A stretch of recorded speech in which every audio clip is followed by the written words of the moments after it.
we're going to learn how to tie the Munter's hitch. The Munter's hitch is used for adding friction to a system or using this as a belay in its own right. To tie the Munter's hitch, you're going to need a carabiner, and we're going to take the rope and we're going to form a loop in the rope. And once we form the loop, we're going to take the tail and we're going to almost mimic that we're creating another loop.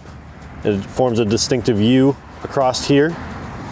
And then I like to pinch the both of them together. Take your carabiner and you're going to capture that in the carabiner.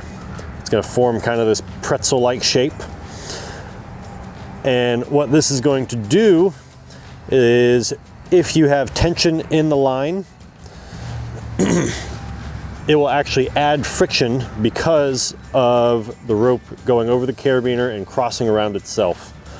So if you notice, if I slowly pull down, you can see how the rope moves along the carabiner.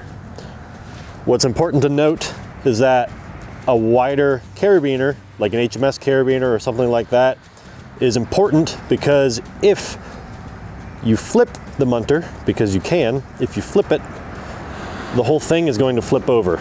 Let's say I need to go back up a little bit. Now this is not for ascending, just for descending. But you notice how whichever way I orient the carabiner, this knot wants to reverse and be symmetrical from what it was at first.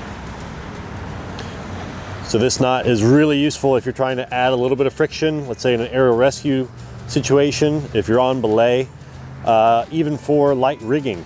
You can use this and it's useful in those scenarios. But that is how you tie the Munter's hitch.